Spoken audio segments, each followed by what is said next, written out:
Hi, everyone. This is Dr. Mary Gillam. I just wanted to get on to just share a little bit with you this evening. I just got back from some mentoring training, and I just had to just jump on because, as the host of a local television show called Leadership Table Talk and the owner of Premier Strategic Solutions LLC, I really believe in giving back. I also believe in helping the next generation.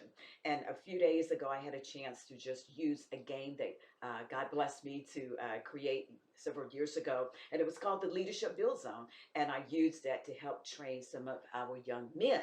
And then I got to thinking, I said, depending on where you're from, a lot of times you may not have had the kind of mentors that you would have liked, or even had a mentor at all to speak into your life. And I look back on my life, and I was raised by my blind grandmother who had had 17 children and was widowed at age 48, but yet she did not give up.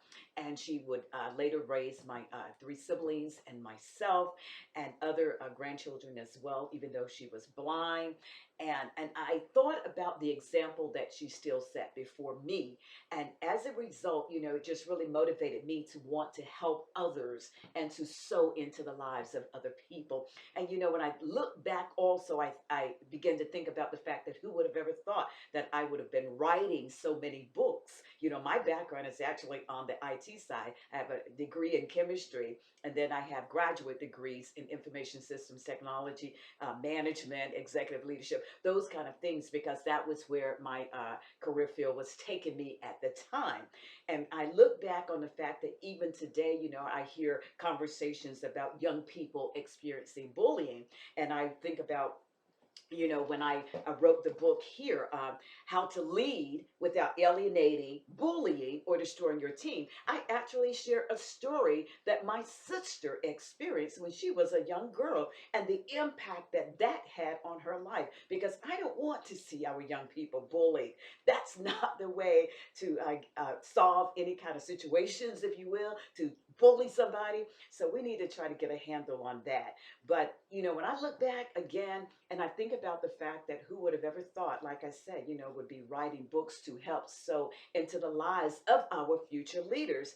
And I thought about one of the first books that I wrote, and as you can see, it's a rather thick little book here, but it's called Gifted to Lead.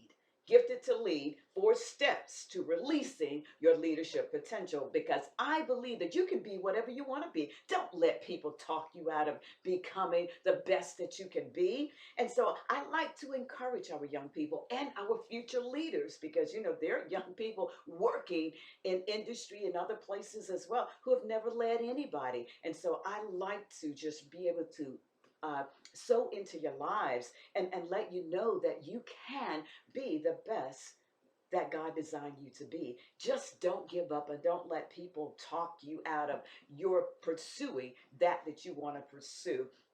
And I look back still, going back to the books that I've been able to write on leadership. And this one is the core leadership development model, the core leadership development model. Because I just think that, we've got some young people out there, and we've got some future leaders who are going to make some changes, who are going to contribute positively to our society. Everybody's not out there doing this and that, but there are those people who really want to be the best that they can be. And so I just want to encourage you, just take the time to just really think about what it is that you want to do and go for it. Don't let somebody talk you out of it. If I had allowed people to talk me out of things, I would have never been the host of a local television show. I would have never, made it in the Air Force as far as I did. I would have never gone back into the government as a senior executive. I would have done none of those things, write all kinds of books, become an Amazon bestseller.